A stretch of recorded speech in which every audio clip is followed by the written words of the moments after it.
Hey everyone. A couple of months ago, Doctors Levin and Lopez presented data for the loss of goal-directedness and correspondingly the degradation of bioelectrical networks as a cause of aging. Today, we'll dive deeper into that and a whole lot more. So with that, welcome, Michael. Yeah, thanks very much. Good to see you again. All right, so I want to start with the loss of goal directedness, and I think when most people hear that, they probably think of it as a loss of motivation at the brain level, right? But just to reference that, I think a bit more properly, you could take the most highly motivated fitness and longevity focused athlete, like say someone like Jack LaLanne, who would say things like, "I can't die; it'll be bad for my image." And this super fit guy dead at 95. So this isn't, when you say the loss of goal directedness, this isn't, this woo-ish thing where it's we've got to believe we can live longer. It goes way beyond that. It's more of the cellular signals that are disrupted, more specifically the bioelectrical networks post-development. Do I have that? Do I have that right? So there's two things to keep in mind. The general principle, which I think is quite well established at this point, is that the kinds of things that we say in cognitive and behavioral science, in other words, about systems that have goals, that have preferences, that have the intelligence to meet goals under certain circumstances, that can exert effort towards specific, so motivation, efforts towards specific things, that can feel stress about not having met those goals, that can come up with new goals. All of these kinds of things are not exclusive to brains. They're not exclusive to humans. They're not exclusive to nervous systems. These are concepts that apply all the way down. They apply to subsystems in your body, your inner organ, your liver and your kidneys have various kinds of intelligence in navigating the state of physiological the space of physiological states and all of that. So the first thing to nail down is that when we talk about these things, we are not necessarily talking about you, right? The sort of narrative, the linguistic narrator in your own head. That's just one of the many beings with agendas that live in your body. And I don't just mean the microbiome that people talk about. I mean the cells and tissues, the organs, various subsystems that all have various abilities to do things like that. So that's the first thing. Now, the more recent idea, which is a hypothesis that we've been pursuing, but is by no means established yet, is that because all of these systems are driven towards adaptive states by by these kind of goal directed cybernetic loops where they try to reduce error from a specific goal state, or they're predictively trying to reach a specific state.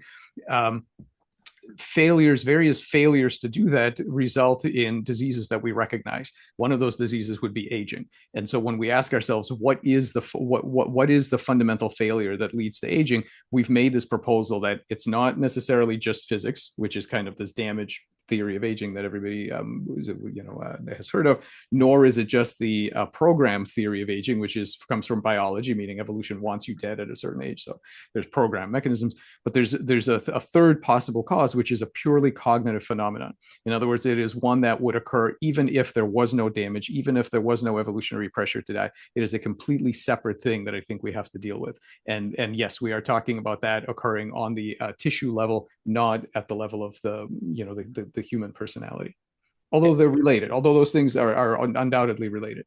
Right, because you've got signals from the brain that are coming down that may be decaying, and then you've got the signals between cells, within and between cells that are decaying as components of that. But to dig a little bit deeper into that, so I guess the data is not the data, but the story is that up until development are, it's whether it's evolutionary selective pressure is greatest to be the fittest that we can be, right? So that we can reproduce, so that these quote unquote goals are to reach development as best we can so that we can meet this reproductive success and be evolutionarily, we've done our job, right? But then after post-development, and then you could even make the argument that post-development may be the goal state, the cellular goal state, the tissue goal state, the fidelity of that decays a bit because it's met its goal, right? And then after reproduction, it's met its goal. So then the fidelity of those networks also decays. And then, so when you say aging is basically a loss of goal directedness, after meeting those two goal states, development and then reproduction, it seems that because the cells and the whole body organism doesn't have a definitive goal to do, then you start to get some of these, the cells dissociate from the collective, which, as you've mentioned many times, is a part of a cancer phenotype. Is that the correct framing, how I'm seeing this? Yeah, I mean, the first thing to just keep in mind is that this is not a linguistics kind of project that we're doing here. This is my goal is not to sort of come up with cute names for these things that are make it easier for people to understand. This is a very specific scientific claim which has to do with borrowing principles from cybernetics and from behavior science to ask what are the different defect modes that complex systems can have. And the idea that there are many goals in your body, this what you just suggested about the evolutionary scale goal of having lots of offspring, that's one. But actually your cells during embryogenesis, and we all made this journey from a single fertilized egg to to our bodies, those cells don't know anything about that large scale goal. They are doing something quite different. And again, this is not just ways of redefining terms, but this is very specific science that's been done over the last couple of decades, and really before that. The group of cells of your body share what makes you an embryo and not just a pile of cells, right? You look at it and you say there's one embryo. What is there one of? Well, what there is one of is really a collective alignment. There's one story that all of the cells have bought into. It's a model about what should the final system look like. It's got a species specific target morphology. They've all bought into it in the sense that they will all keep moving and changing gene expression, changing location, changing shape until the error, the delta between what they are now and what they're supposed to be is as small as possible. And that process, that continuous goal-directed error minimization process, keeps them moving towards, it keeps you progressing through developmental stages. And that's why we call it a goal. I'm not saying it's a human level metacognitive goal, such as I know what my goals are. I'm not talking about that. I'm saying it's a very sort of simple cybernetic kind of thing that the collective has a group goal that is maintained by, in part, the bioelectric network that they share, in part biochemical networks and so on. And so they are trying to reduce the error towards that state. That is their goal, and that's why you have development. So we have to then ask the question of the different ways that can break down. And in order to understand so one way it could break down is if the hardware breaks. Okay, so you can have all the cybernetic loops you want, but if the hardware is broken, if you accumulate damage, if that breaks, it's not going to work. So that's one possibility. Another possibility is that there's some kind of mechanism that basically, so evolution might have put in some kind of mechanism that says after you've gone through the loop a certain number of times, like that's it, activate some kind of self-destruct thing, and you're gone. But there's another thing that can happen, and this is what we saw, which was actually, frankly, surprising and quite striking to me. We saw this in our computational models. We make all the time, for various reasons, we make computational models of groups of cells acting together, communicating as a collective, acting together to implement some kind of anatomical state. Okay, so these are models that we use for understanding birth defects and developing regenerative applications and so on. And so what we found is that even if you turn off, meaning there is no source of noise, there is no damage, there is no molecular accumulation of defects at the lowest level. So there is, in this model, there is no cause from physics for any kind of aging. And nor did we have anything from evolution. So we didn't have any kind of pressure to do anything in particular other than maintain that body. This is what we found. We found that they reduce error quite strongly. That would be the developmental phase. They create what they've made, then, which is a standard embryonic organ. Then they sort of maintain it for a while. So that's like this plateau of adulthood. And then something very weird happens. And what happens is that they dissociate. In other words, every cell sort of the commitment towards a single aligned goal that they all agree on. We are making this kind of vertebrate body, and then we all agree on what that should look like. That commitment to that model starts to wane, and they float off, so to speak, and they just start doing different things, and that cohesion that makes you a proper body and not a pile of cells starts to drop off. I want to give you a simple example of what a purely cognitive problem might look like. Imagine this, kind of a silly example, but I think it gets the idea across. Imagine that your pet snake, and your dog go to heaven. It's like a Judeo-Christian version of heaven. Everything is perfect. There is no damage. There's no molecular damage. There's no noise. Like everything's perfect. So you're going to be there for, forever, for trillions of years and more. So what happens? So the snake, I think we can probably predict that the snake would be fine. Every day would be like every other day. It would do snake relevant things, and that would be fine. It's not going to get bored. Nothing's going to happen. The dog, I don't know, but maybe you can also imagine that if it's a nice farm and it chases rabbits and every day is a beautiful day, maybe the dog is fine too for an unlimited amount of time. The human, I don't know about you, but I have a strong intuition that a normal human, like, okay, you'll keep yourself busy for the first 10,000 years, but after the first million years, are you still sane? After the first trillion years, are you still sane? And if you're not, right, if there's some kind of a breakdown that happens, that breakdown is of a very peculiar character. It was not caused by organic disease because there was no organic disease. It was not caused by any external force that's trying to destabilize you. It is if it happens, and we don't know if that happens, but if it happens, that would be an example of a purely cognitive problem. It is akin to, there are certain things in psychology, like you can call this the thought that breaks the thinker. There are inputs that you can receive as a cognitive system that don't hurt you organically. There's nothing physically wrong with you, but they put you mentally in a state that's very disruptive, right? And there are all kinds of different things that do that. So that's what I mean by purely cognitive thing. It is not it's not a defect of the hardware. It's not a pre-planned suicide program. It is a defect of large scale goal directedness. So what's happening here then in this model is first of all something like that where it keeps to the goal for some amount of time, and then after that it starts to degrade. Now, the implications of this are quite interesting. That if this is true, see, your thermostat isn't going to have this problem. So your thermostat does the first level cybernetic loop. It knows what the right temperature range is, and it'll either heat or cool. The system will heat or cool depending on how far off you are. The thermostat is never going to get bored doing that. What you need is some kind of a second order metacognitive loop that is able to look at the lower loop and say, you've been doing this an awfully long time. Why don't we do something different, or something like that, some other kind of like a layer on top of that? We didn't have that layer in our model, and yet that's what we got. And so, like many other things that we've been studying, my suspicion is that this is the sort of thing that I really don't like the word emerges, because I think emergence really doesn't do any of this justice. But I think that's what most people would say, that this is some kind of an emergent effect, and it yeah, it's a feature of, you build one kind of thing, and as often happens, you get more than you put in, right? And I think this is one of those effects. But anyway, the point being that we can make a prediction from this computational model that these kinds of error minimizing systems might be susceptible to that sort of failure mode.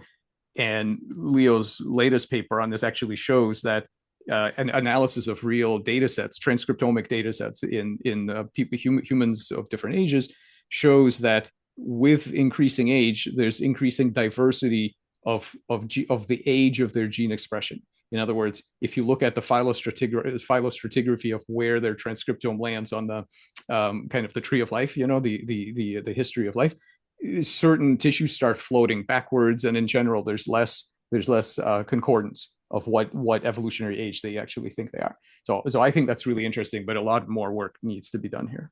So then to reset the quote unquote goals with the restoring the bioelectric gradients, that would be part of it. But then I think what's incredibly novel and unique about your approach is, why stop there? I think you've said things like just to paraphrase, humans are going to look back in 100 years and maybe not even recognize, because I guess you can reset the goal state to become something other than human, right? So I think, do I have that? Is that how I'm the right way to interpret? Oh, yeah. I mean, we can talk about what it should really mean, what we really mean by human, because I don't think we mean this genetics or this anatomy. I don't think that's what we mean by human at all. But yeah, I mean, the road to regenerative medicine leads through regenerative medicine directly to what I call freedom of embodiment.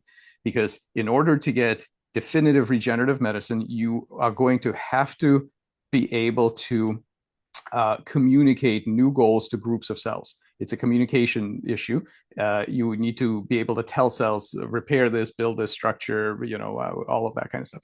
Once you can do that, once we understand enough about the morphogenetic code to properly communicate goals to groups of cells, which is what we're working on, there is nothing that's going to prevent you from giving them novel goals. So you might say, well, yeah, the regular human organ looks like this, but I'd like it to look like that. Or maybe you'd say, I want a biobot or some kind of useful synthetic living machine that does something, or you want to grow lab grown meat, or there will be basically there's no way around this, that definitive regenerative medicine leads to improved control over form and function. Once we have that, I don't see any way that a mature species, and hopefully we will survive our various crises and become a mature species. I don't see any reason that a mature species over long periods of time decides, at one point, these random cosmic rays that have been hitting our embryonic cells for the longest time, they put us in a certain place with this kind of body and this kind of susceptibility to bacteria and viruses, and a natural limit on IQ and a natural limit on age, and lower back pain and astigmatism and all these horrible degenerative diseases. Let's just stay there. Yeah, we know how to do better than this, but the cosmic rays were great. Let's just stay there. No, that is impossible. I just don't see that ever happening. So why should we let the trajectory of mutation dictate our future? It seems crazy to me. So I do think that future humans will not only look back and be very different in terms of form and function, but more importantly, I think the real shocker for them is going to be, something like when you were a kid for the first time and you heard in school about, a prehistoric man, and it really sunk in. You're like, wow, in those days, you like step on a sharp stick and get an infection, and that's it. You just die. Like, and you wonder, like, how do you live like that when you have no idea what's going on, and like these little things can really, parasites, and and all this stuff can. It's going to be like that. I think future humans are going to look back on this and they're going to say, you guys had to live in whatever body was just randomly handed to you, whatever the cosmic rays decided, with all the diseases, all the limitations, however you were born, that's how you have to live your whole life. That's crazy. That I think is going to be the kind of the biggest shocker. But yeah, I don't see any way that a mature species just decides to stay where they are. Wouldn't there then be like an adaptive evolution kind of arms race, right? Because nobody knows. I mean, this would be a new frontier where if someone's choosing to, develop some kind of cellular or organismal phenotype to resist cosmic rays or better resist cosmic rays, the negative impacts. And then some other people may say, well, I want my liver to have this add-on, or I want to have a third eye in the back of my head. Sure. So then you're going to have this wide range of diverse types, but then which is actually best for survival and all of the other stuff, right? So it's Yeah. like you may have this divergence of the species into other things. I think, yeah, I think that's right. I think diversity, I think finally will actually rise to the level of what we mean when we say diversity. Like, yes, that will be the real diversity, not what we have now, but everybody will be able to have the embodiment that they want. That is, and change it up. I'm guessing you'll be able to change it up multiple times. Because and I don't know if it has to be an arms race, and I don't know if the whole which is best for survival, that went out the window probably a couple of 100 years ago with hand washing, nutrition, antibiotics, like that's already gone. So humans with various gifts, but various physical limitations that would have never made it back in the day, now have wonderful lives, and they have children, and they change the world, and all this kind of stuff. That's gone out the window. We are already compared to an ancient human looking at us, between our canes, our glasses, our antibiotics, our educational program, our workout regimens, our diet, like these, that we're super beings in a certain sense, because we have this incredible control already. That's so that the horse has left the barn, right? We already do that. It's just we're very limited with it now, but in the future you will be able to have the embodiment that you want. You will be able to have the lived experience. That's assuming, I mean, I have no idea how the social stuff is going to go, and whether we'll even survive it. But in a mature, that's how I see a mature species. And so that actually is, I think, the answer to the if it's true that there's a fundamental limit on the maintenance of your body due to this basically boredom problem, then maybe the answer is going to be, you can live forever, but not in the same form. So maybe you can only have a few hundred years in this standard form, but then you have to change it up. Then your cells require you to change it up, and maybe every so often you have to change your embodiment, and that's what lets you keep going. I'm thinking of examples like the caterpillar butterfly thing, right? These the larvae and the beetles and all of that, where they do have multiple different life forms. I mean, there used to be, I forget if it was Arthur Clarke or somebody had a science fiction story where humans developed a longevity treatment, and then they found out that actually there's a third phase that you change into something else after you get old. It's just nobody ever lived long enough to find out that that was the case, right? But these people, like, they got super old and then suddenly they started changing, because there was this available phase. But we have no idea if that's if that's true. But I think that's one way that it could work. Another way it could work is the way planaria do it. So asexual lines of planaria are basically immortal, but what they do is they give themselves a challenge every couple of weeks. They fission, they divide in half, and they have to regenerate. And for all we know, that might be sufficient. So it might be the case that you can overcome this problem not by radically changing your embodiment, but just by cranking up a regeneration cascade. So maybe we'll be able to, and again, that's part of our efforts on regenerative medicine is to learn to turn that on. Maybe that'll be enough. We don't know. We don't know what it takes at this point yet. What it takes to really refresh whatever this second order metacognitive loop is that gets tired of maintaining the same set point.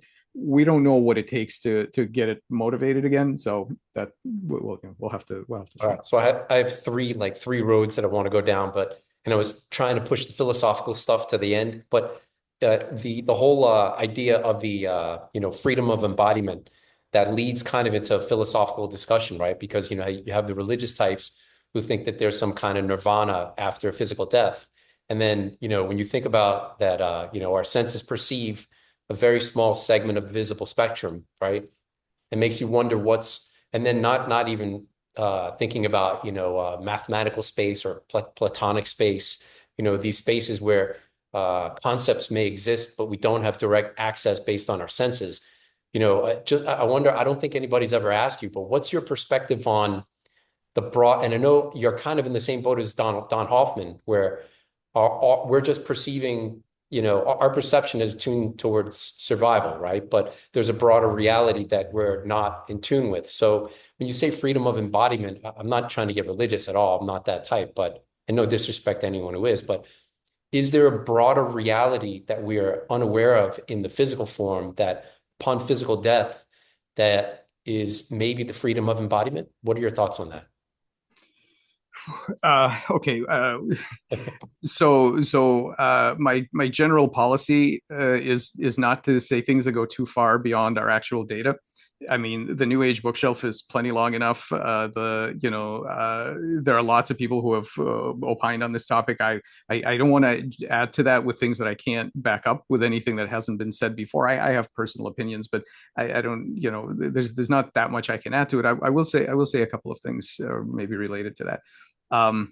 First of all, in case for people who object to life extension, for example, on religious principles, I would simply say a couple of things. I would say,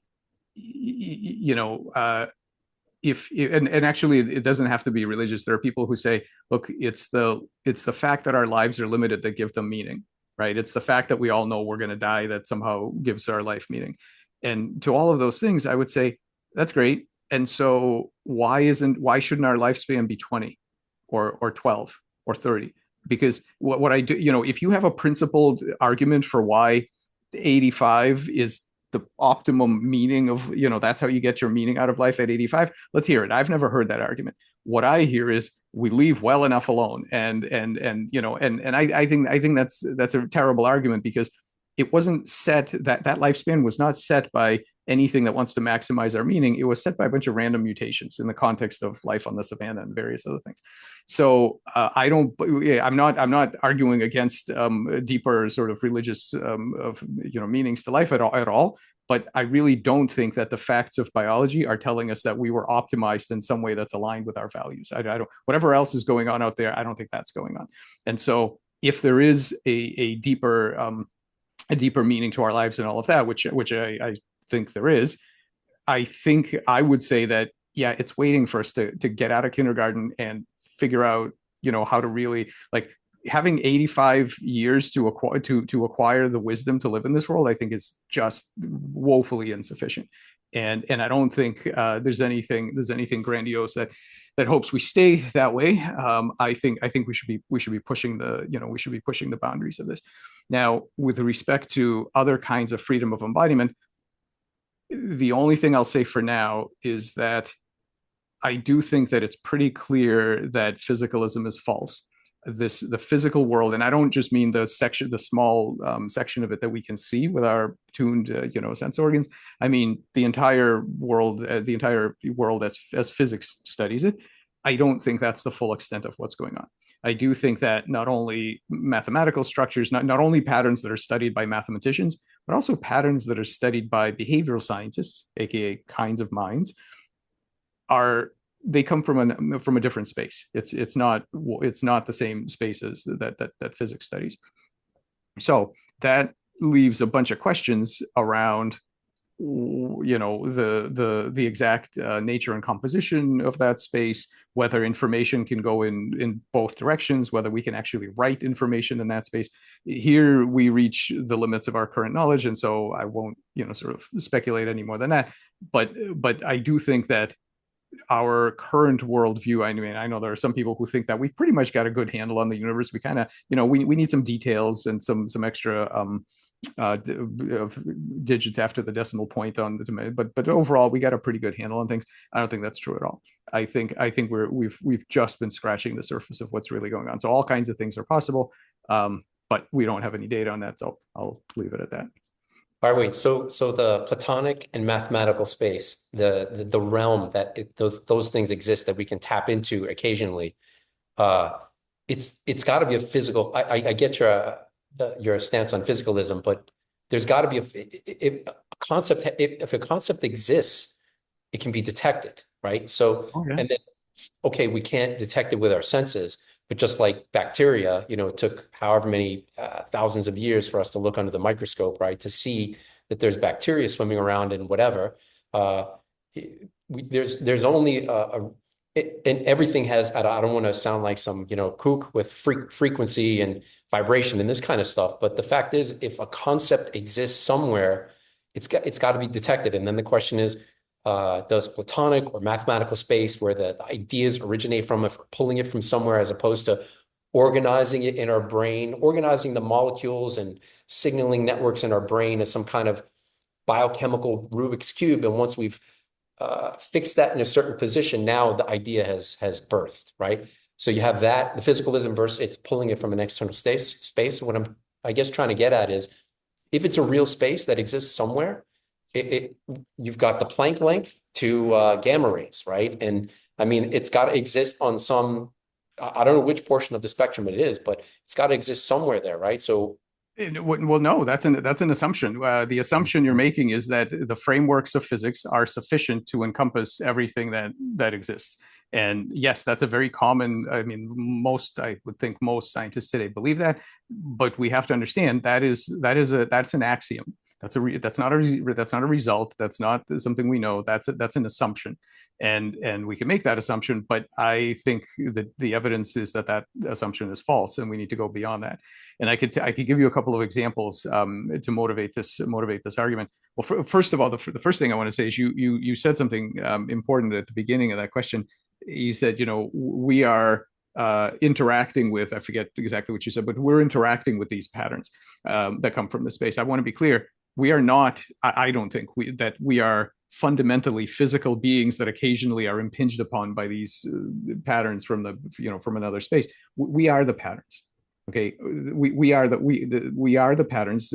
Our mind is an example of that kind of pattern. We project into the physical world through a physical interface.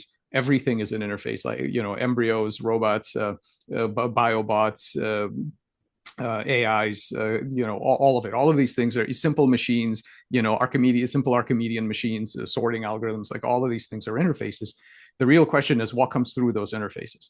And what we need to understand is what are the actual contents of that space, what's the range of things that can come through, and then what's the mapping between the thing we build and the patterns that come through it. That's the research program. I've got, I don't know, 5 or 6 people in my lab studying this stuff very sort of intensely. So that's the first thing. And the second thing is just to go back to this. So let's set definitions, because what you could do is you could say, look, I'm just going to define physics as everything that exists. And in that case, everything, if you want to define it that way, then sure, then everything is physical. But I think that's doing a real disservice. That's buying that kind of monism, which I understand people want. People hate other realms. They'll agree with many of the things I say, but as soon as then they say, but it's not a realm. It's not a separate realm, right? Like people hate realms. I get it, but I think redefining physics that way does a real disservice to science, because then would you simply end up with two sub realms. So I don't know what that gains you. I think what we have to ask is, okay, we know the tools that physicists use and the kinds of things they can find, and we can say that anything that's in the realm of physics ought to be changeable, tunable, tweakable by things you do in physics. What I mean by that is, go to the beginning of the universe, at the beginning of the Big Bang, you have, I don't know, half a dozen of these dimensionless constants that are like the numbers that set the character of the universe, right? In terms of how many dimensions and, what space-time is going to do, and the Planck constant and the, fine structure constant and these kinds of things. And if, and I would say that the limit of what belongs to physics is the set of things that A, can be discovered by physicists, and B, the things that you can change by tweaking those constants.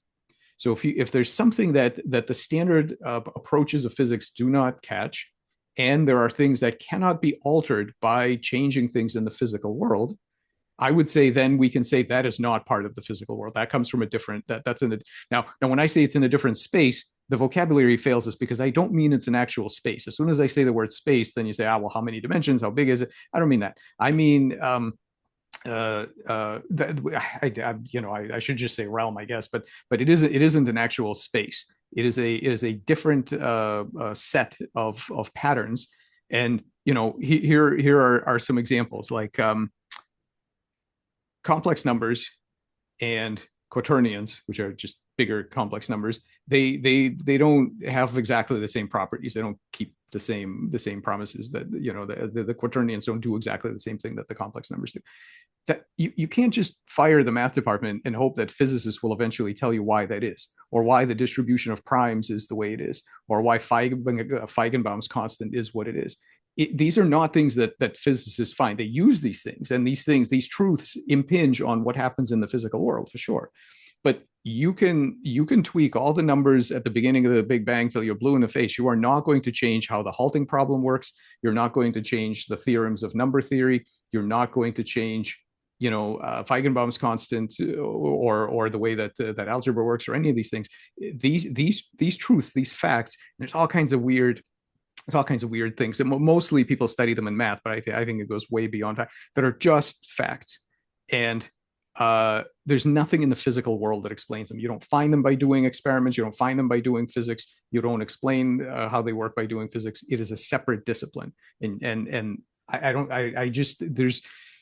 don't think there's any getting away from the fact that these things, if disciplines mean anything, if physics means anything, we should be able to say this is characteristic of what physics can do. So I do think that there is a space, in the general sense of the word, of important patterns that are not patterns of physics. And then I make a further hypothesis that these are not just this space doesn't just contain the kinds of things that mathematicians study. They also contain higher level, more complex, more agentic patterns that we would then say, a behavior scientist should be studying this. So that's my claim. Oh my gosh. So the philosophy of that is just mind blowing. So in terms of getting to that space, and I guess you're saying also that, is it discoverable or is it not discoverable? I mean, it's absolutely discoverable, because yeah. it's and by the way, the part of this that's math and physics has been known for millennia. I mean, Pythagoras, I'm not saying anything now that Pythagoras didn't already say, except that everybody kind of thought that it was limited to these mathematical things, and I'm making this extra conjecture that it's actually that it's important all the way up and all the way down. But it's absolutely discoverable, because both evolution and engineers can exploit the hell out of it and do.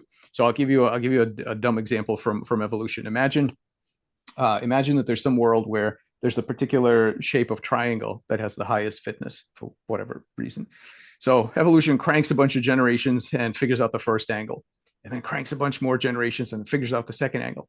And now there's something very interesting that happens. It doesn't need to look for the third angle, because in flat space, if you know two angles of a triangle, you know the third. You now as far as evolution is concerned, you just saved yourself 1/3 of the search time. Like that's a lot. That's not a minor tweak. You saved yourself 1/3 of the search. Why were you able to do this? Well, you got this incredible free gift. You got this magical gift. Where does it come from? Did it come from biology? No. Did it come from physics? Not really. Although I don't love it because people say, "Well, bent space time." This. I don't mean that. This is just like an example. It came from geometry. It came from it is a fact of geometry, and both evolution and engineers use this all the time. They use these free lunches. I call them free lunches. They may be discounted lunches. I don't know if it's entirely free, but they use them all the time, and this then has very practical implications in all kinds of both in the biological sciences and in the computational sciences. The way we are studying this now is by trying to quantify the difference between what you put in and what you got out. So in the example that I just gave you with evolution, what you put in was the number of generations it took to get two angles. What you got out was all three of them. So there's a delta left over, and that delta, that's your free gift from from wherever it comes from. So can we quantify those? In biology, it's really hard to quantify or prove anything because things are so complex, but you already have some indications that you're getting more out than you put in. Here are a couple of example indications. And again, like I think these are impressive, but they don't prove anything, which is why we also use a bunch of minimal computational models where you know exactly what you put in and what you got out. One example that I think is probably relevant is imagine, and nowadays everybody thinks it's kind of obvious, but if you didn't already know that this was the case, if somebody, imagine you're an alien businessman, and somebody comes to you and says, okay, we got a planet over here, and I want you to invest in my venture. You're going to give me $1 million space dollars, and what I'm going to do is I'm going to put selection on these creatures on this planet. I'm only going to select them for survival. That's it. I'm not doing anything else. I'm just going to see who survives. Eventually, there'll probably be like this African plain thing, and there'll be some hominids running around. But I bet at some point they're going to be doing quantum chemistry, and they're gonna, and like, would you invest in that thing? I would say I wouldn't. Like, what are the actual expectations? Why would you expect that if you select for nothing but the ability to survive in a certain environment, all you have to do is eat, avoid getting eaten, and leave some offspring, that would get you to the ability of doing quantum chemistry and think about the origins of the universe? That's not obvious at all. Now, we can't prove anything here, and people say, well, if you're smart about some things, eventually you'll be smart about everything, but I don't think we can count on that at all. And that seems to me at least nodding in the direction of sometimes you get more than you really could expect. Now, here's a more tractable example in our lab. We make xenobots and we make anthrobots. Okay, these are synthetic beings that have never been on Earth before. They come from, they self-assemble from frog cells and human cells, respectively. They have novel shapes, novel behaviors, novel transcriptomes, novel capabilities. They have all kinds of behavioral capabilities. And we could ask the question of where did those come from? Because for a standard animal or plant, when you say, well, why does it look the way it looks? Why is it do the things it does? You say, oh, well, eons of selection, of course. And what that does is it tells you when the computational cost was paid. In other words, we know when we paid the computational cost of designing a human or a frog in all the millennia that genome was bashing against the environment and things were dying and surviving, right? Okay. There's never been any anthrobots. There's never been any xenobots. When did we pay the cost of designing this amazing little creature that does all this new stuff that's never happened, that's never been here before? Kinematic self-replication and all this kind of stuff. Like, when did we pay that cost? So already, again, you get this flavor that, yeah, sometimes you get more than you actually put in. And people tend to say, for that kind of question, people tend to say, well, it's emergent. I say, well, what does that mean? Well, it means that at the same time you were selecting for a human or frog, you also somehow got this. Now, I think that's really dangerous because that's a way to explain absolutely everything and predict absolutely nothing. But it also kind of rips up the main point of evolutionary theory, which was supposed to provide a very tight specificity between the way you look now and the series of environmental pressures that got you here. If we can say that, well, here were the environmental pressures, and by the way, you got something completely different, that doesn't seem super helpful. We need to understand where these properties come from. So that's the kind of thing, that's the kind of model system that where we can use to try to understand how biology exploits these patterns that don't need to be either provided by an engineer or provided by eons of selection, right? So there's some other source apparently for this. And then, but again, very hard to actually quantify this kind of stuff. So the other thing we're doing in our lab is analyzing extremely minimal computational models. When you make a very small computational model, the benefit of that, it won't be, whatever you find is not going to be as impressive as as biology for sure. But the benefit is you know exactly what you put in, you know exactly what you got out, and you can quantify the delta. And you can say, are there any surprises here? Is there anything that is not anticipated by the way that we do the accounting of effort? Okay, through we have computational frameworks, we have physics frameworks for how much it costs to generate or actually to delete information and so on. So we can ask the question, do those frameworks capture everything that's going on, or do we have surprises left over? And it turns out that even extremely minimal systems have massive surprises in store for us, that they do things that are not explicitly in the algorithm that we wrote. And that again tells you that the three ways, right? So there's we have a couple of papers on this, but there's going to be way more this year. There's a bunch of stuff coming where the standard places where you can put in effort to make something good at its job, right? So one is design. So somebody could have engineered it. So somebody knows how to solve the problem. They wrote an algorithm that's they engineered it. Evolution. So nobody knew how to solve the problem, but we generated a ton of variance. Got rid of everything that doesn't work and kept what works. Or learning. This particular thing has had contact with the problem before, took its lumps and doing it wrong, and now finally has learned, right? So those are the three things.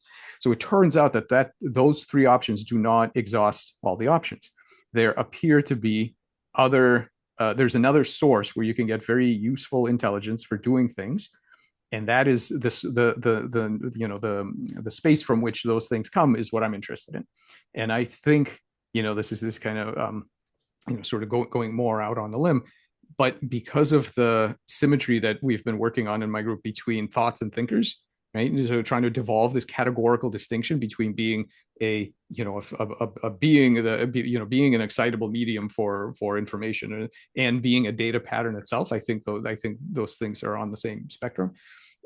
Because of that, we can say that we are not just physical bodies that are somehow impinged occasionally by these free lunches. We are a massively complex pattern that can ingress through a physical body for reasons that we can talk about. What is it that's special about bodies that can host different kinds of patterns? I have some thoughts. We don't know yet, but I have some thoughts. But patterns, because thoughts can be thinkers too, patterns can host other patterns. So the kinds of thoughts that we have, everything from fleeting thoughts that disappear to obsessive, compulsive thoughts that really stick around and actually do a little bit of niche construction in our brain to make it easier to keep having those thoughts, right? And to all the way to personality fragments and to all kinds of poorly understood but really important phenomena like inspiration and occasional genius humans that basically receive, like if you look at certain musical geniuses or mathematical geniuses, some of them will just tell you that I didn't come up with this the way that the rest of us do, laboriously sort of cranking through step by step. Oh no, I got to download this thing, came to me, right? Lots of I'm going to have a few interviews with people like that on our center channel later, because I think it's actually really important. I think all of these things are from the same class. Right? These are not different things. We are not different than the patterns that inspire us. Literally, and we're just a different class of that same idea. So that's the research program. So definitely detectable. Definitely we can study it. It's just different from what's been done before. So is part of the research program figuring out exactly where that space is? I mean, wouldn't the goal be? I mean, like you said, these quote unquote genius types who the data comes to them or the music comes to them or whatever it is, right? I mean, who wouldn't want, I mean, maybe, I don't know, for people who aren't intellectuals or intellectually aligned, I'd love to have more water faucet ideas about everything, right? I mean, and if I could tune into that space and kind of, okay, I want to be a master of this today or a master of this, or I want to understand, how I can merge, Kurt Mongel's theory of everything. I want to merge the quantum to the relativistic. who wouldn't want to do that, right? So in order to do that, wouldn't we have to figure out where that space, and I get what you know, that it's a fascinating concept, and I get the experiments that justify it of the minimal computation system giving you more out than what you put into it, would suggest that there is something extra that we can that exists somewhere. But how is part of the research program to figure out where that exists, and then how can we tap into it more often for our benefit, for humanity's benefit, et cetera? Yeah, I would say to the first question, where that space is, I don't think is the right question. I don't think it has a location. I don't think we need to worry about where it exists. I don't think that's the right question. But figuring out uh, if you know, a kind of a taxonomy of the contents of that space, I think is really critical. Like what kinds of things are in it. For example, you know, I've made this claim that uh, we don't make minds either when we have babies or when we make AIs. We don't make minds. What we make are physical embodiments, interfaces through which various minds can come forth. And so the question is, when we now make AIs, which had never existed here before, are we fishing in a different pool of that space than ever had bodies before, or is this basically the same sort of kind? This the same kind of thing that's not too picky about where it lives. I think that's an empirical question. We just don't know. But for sure, trying to gain a better understanding of what kind of patterns exist in that space. The other thing that you mentioned, which of course is critical, how to improve our reception of these patterns. So I'll say two things. I am certainly not the first person to say that inspiration, to think about how to increase our receptivity to inspiration. Okay, this goes back, you know, probably as early as there were humans thinking about how to crank that up, and there are lots of different practices that people do, and whatever, right? Clearly, difference, inborn difference. Some people are born, you know, you see these prodigies, right? Sometimes, you know, they're tiny. Somebody sits them in front of a piano, and they go, "Oh, sure." So there are components to this. People have been thinking about this for a long time. I don't claim to have any new. I don't have a, you know, a new exercise that I can give you to crank it up. But I'll say two things. On the experimental front, what we've been showing is that the standard idea. So think about the Venn diagram. You've got, generally speaking, you've got the people who are strict physicalists and basically just think the physical world is all there is.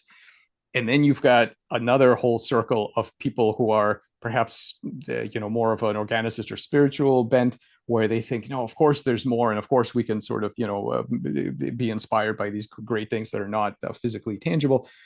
Uh, the one thing that both of those communities agree on is that machine, quote unquote, machines, meaning robots, AI, simple machines, are not going to be susceptible to this. In other words, either it doesn't exist at all, or if it does exist, it's a magical thing that humans, and maybe only some humans, have access to. Right? That's pretty much exhausts, I think, most people's opinions. So I unfortunately am in neither of those circles, because what we have been finding is that not only does it exist, it is you don't need to be human to access it. You don't need to be living to access elements of it. Even extremely minimal dumb machines get the benefit of some of it. And I think they are exactly on, I think we are all exactly on the same spectrum. We can come up with names for different areas of that spectrum so that we don't confuse the incredible you know, symphonies and mathematical proofs that the human geniuses get with the little tiny ingressions that simple mechanisms get. Fine, you can come up with different names for it, but I don't think they're fundamentally different in that I think they're on the same spectrum.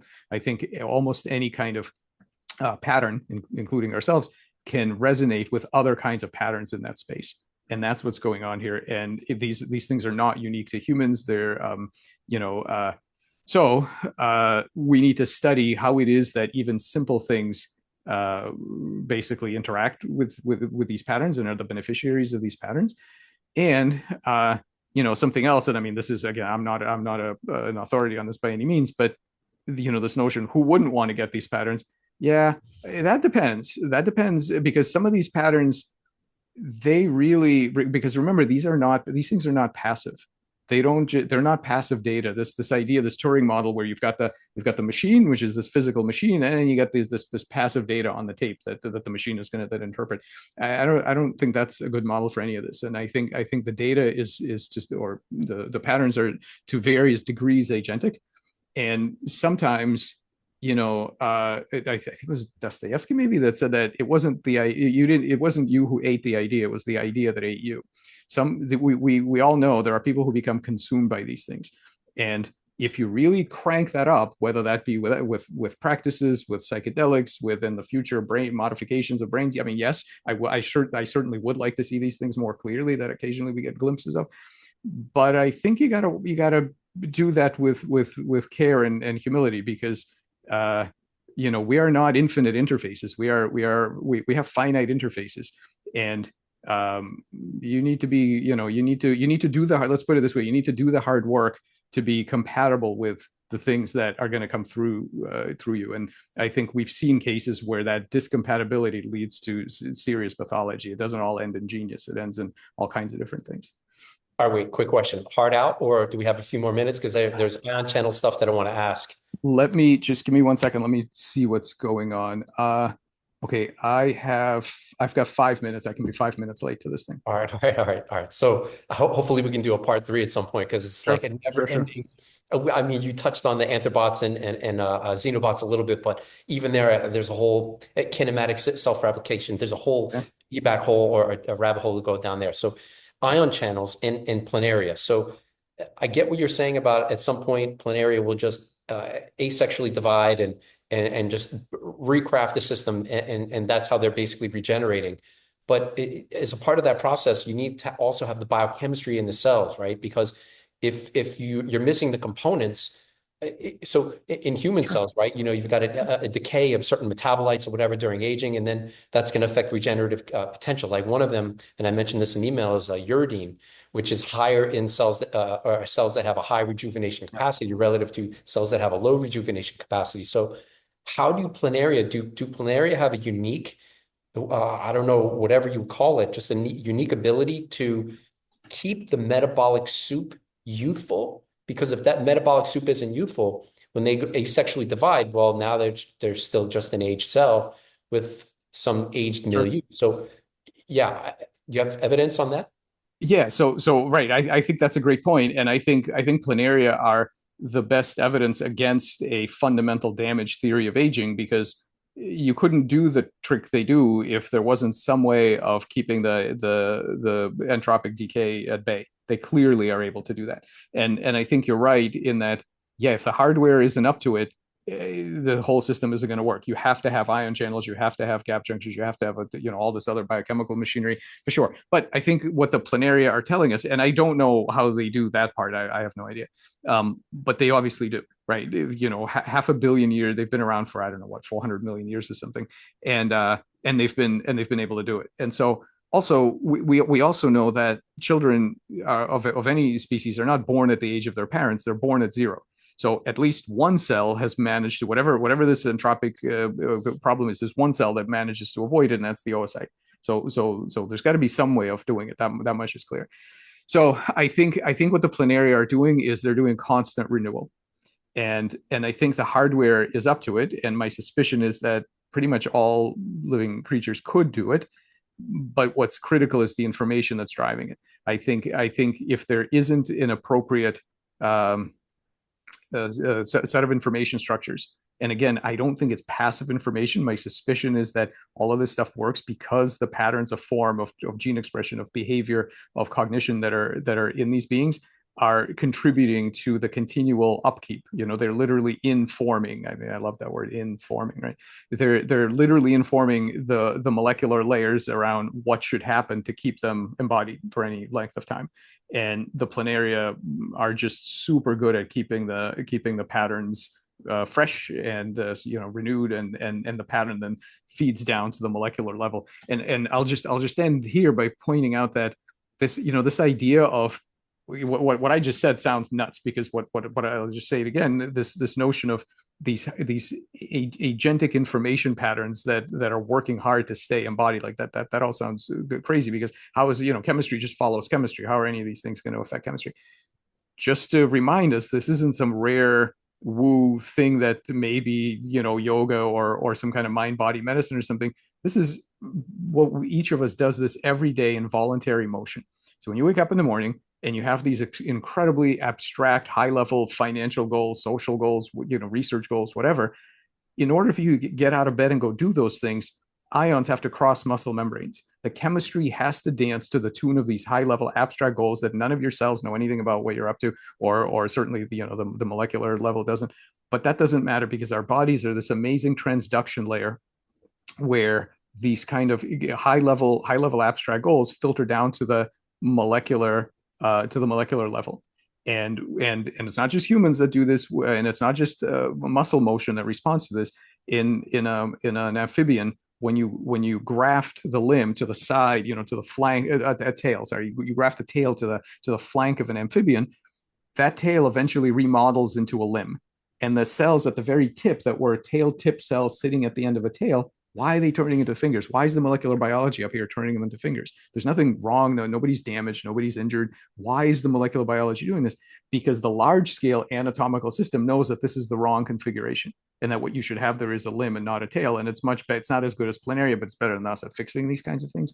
And again, it's this top down control. It's this filtering down of incredibly abstract goals, in this case, an anatomical morphospace, eventually has to make the biochemistry act accordingly, right? And so that's what's going on here. This isn't some crazy mind matter. Well, it is a mind matter thing, but it's the everyday miracle of voluntary motion and of top down control. And biological bodies are super good at doing this, but we're not unique. And many different kinds of machines can do it too. Is it possible that not just restoring the bioelectrical gradient in humans, but also figuring out the entropy problem where, restoring the soup in conjunction with the bioelectric signal? Yeah, entirely possible that these things will have to work together, especially if you want to do age reversal as opposed to youth maintenance. Like those are potentially different. So if somebody in their 70s decides that, okay, now I want to roll backwards, there may well be additional things that have to happen where the bioelectrics can't do it on its own. That's possible. We don't know yet, but it's certainly viable. Fantastic. All right. I have so many more questions about ion channels and data and centenarians and all of that, but hopefully you're up for round 3 at some point Sure. in the future. All right, great. Thanks, Michael. Yeah, I appreciate it. Thank you. Drop me a link when it goes up. Yeah. Wonderful. Will do. All right. All Have a right. good day. Take it easy. Thank you. Bye.